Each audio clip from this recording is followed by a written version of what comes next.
This is how Arsenal can win at Villa Park and get a massive 3 points somewhere where we lost last season. Not only did we lose there, they beat us at the Emirates too. These were two games where I felt we played well in both. We came out with 0 points. So what went wrong and what can we fix going into this game on the weekend? And what are the tactical trends from last season we can learn from? And also, what did they do against West Ham in their win the other day that Arsenal can learn from too? That's what we're going to discuss in this video. And at the very end, I've got a tactical suggestion that might surprise a lot of you. Let's go through it all. I want to start by talking about Aston Villa and some of, like I said, the tactical trends that we saw last season, especially that they deployed against Arsenal. One of the big ones was the offside trap. Now, often when we talk about Aston Villa's use of the offside trap, people are talking about the high defensive line and the fact that they're gettable in that way. But this is something that Unai Emery and Aston Villa have worked on a lot, and they are masters of it. Let me just show you this firstly. The defensive line of Premier League sides last season, average defensive line, and as you can see, yes, it's... it is a high line, but plenty of sides have higher ones. And of course, the eye test will tell you that they do take risk and they do like to squeeze their defenders up the pitch. But it's not like they play the whole game with their defence constantly high up the pitch. What they are very good at is deploying the offside trap. Because when you look at this graphic from Sky Sports that did the round last season, you can see that from the moment Unai Emery walked in Aston Villa, they were racking up offsides against oppositions so many times, with 165, way ahead of Liverpool's 93 at the point of when they recorded this segment on Sky. It's not just the ability to catch teams offside, it's an understanding of how the offside works and how to coach for it from an attacking perspective. When you look at last season's stats across the whole campaign, only Man City will caught offside less times than Aston Villa from an attacking perspective. So Unai Emery understands this part of the game massively, and Arsenal struggled to deal with it. Because if I show you our stats from last season when it comes to offsides, we were offside a total of 87 times. That's an average of 2.3 per game. But against Villa at Villa Park, we were offside 4 times. And against Villa at the Emirates, it was 5 times as well. So we basically doubled the numbers, doubled our average for the whole season in those games, because Aston Villa deployed it really well, and we were really struggling to deal with it. Now, of course, we did have moments where we beat the offside trap, where we got sort of behind their back four. We were in on goal. I remember some Havertz chances. There were moments where we definitely could have done a little bit better. I think Martinelli, there was one in the game at Villa Park.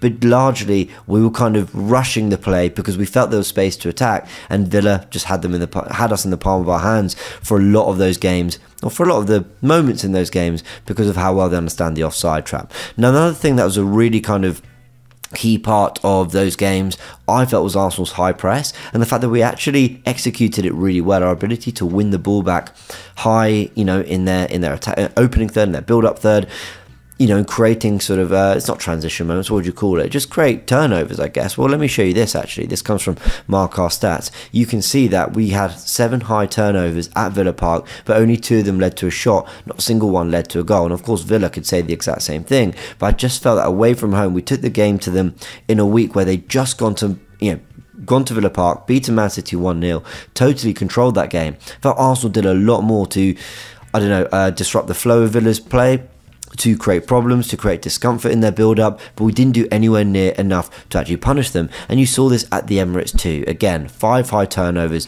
only 1 leading to a shot, not a single one leading to a goal. So for the amount of times that we were winning the ball, as you can see there, within a 40-meter radius of their goal, we didn't do anything to actually really hurt them, to cause them problems and punish them for losing the ball in those areas. It feels like when we lose the ball in those areas, teams are punishing us. We need to be a little bit more clinical in that side of the game too. So I wonder whether Arteta's going to try and play the same way, force them into errors. Their build-up isn't the best, Villa, and hope that something comes off for us. But again, it would be quite risky because we tried it twice last season. We didn't quite have the players to punish them. Maybe this season will be a little bit different. Now let's look at what they did against West Ham, the 2-1 win on the opening day, which was very impressive, no doubt. As you can see from West Ham's 11, they started with I'm not going to call it a 4-3-3.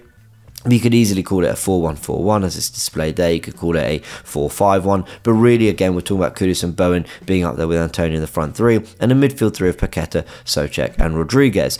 Aston Villa went for, again, a very familiar 4-2-3-1 with, the wing-backs getting high up the pitch, Onana coming in for his debut, and McGinn playing as a left-sided player that will really tuck in and make the midfield very compact. You see that from the average positions. He's closing in as Watkins dropping deep, and Bailey was very much the out ball. We saw him getting behind fine a few times, really good play, he's been in great form in 2024, and that's definitely a player that Arsenal are going to have to think about going into this game, but we'll talk about him in a second. What's really interesting about this game against West Ham, yes, they won 2-1, yes, it was very impressive, there's no doubt.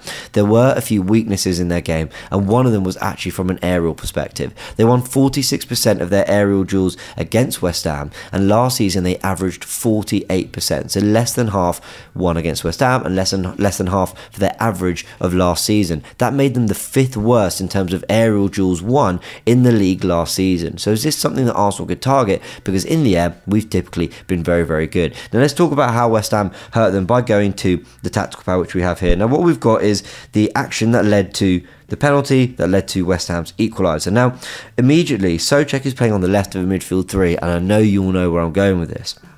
He has positioned himself him and Antonio have positioned themselves in between Cash and Konsa, but because Kudus has a run here, and Bailey hasn't really dropped back because, like we said, he's been the outball. There is an overload there. And Cash and Konsa being, 6'1" and 6 foot, they're not 6'4", 6'5" monsters who are unbelievable in the air. This is an area of the pitch that Arsenal could certainly target.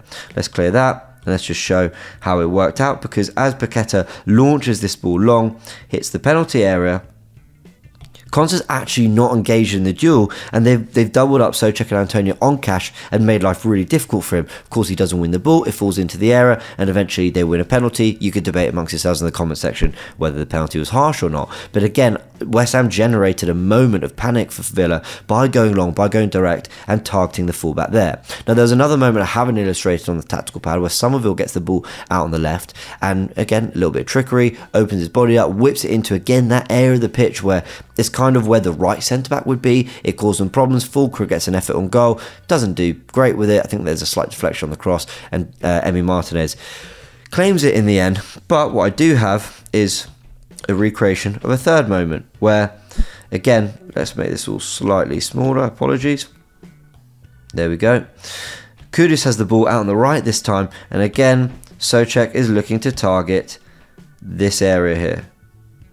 That's the area he attacks. He ends up putting the ball over the net, but Nedjeljic, I've definitely butchered that. I've done early judges. I also can't read it properly. When the ball goes into the box, again, Souček has peeled onto the fullback. He'd rather have that battle than against Konsa and Pau Torres. And as the ball comes into the box, we can play it out. Again, he gets his head on it, heads it back across goal. No one's there, but the rebound goes back to Souček, and he really should equalise. So again, there are two moments targeting the kind of right back / right centre back that West Ham had a lot of joy from, and I wonder whether Arsenal might do the same thing with, you guessed it, Kai Havertz. Now, if I just show you this from Cannon Stats last season in the 1-0 defeat at Villa Park, you can see that despite Kai Havertz playing, again, as a sort of left central midfielder alongside Declan Rice and Ødegaard, you can see the box midfielders really formed from Gabi Jesus dropping in with Ødegaard, Zinchenko and Rice, and Havertz is stretching the pitch and stretching their back four. We saw this in the Villa home in the home game as well at the Emirates, when he was kind of running in beyond to Zinchenko's passes, and I wonder whether he might do a similar thing with Rice's long switch balls, maybe William Saliba, maybe Ben White, trying to go long to try and get Kai Havertz in that one-on-one battle with a Cash or a Konsa and see if something can come from that. Might definitely be a way that we could hurt them, and in fact, let's take it to the tactical pad to try and illustrate that. Here we go. Let's make the teams a little bit bigger. There we go.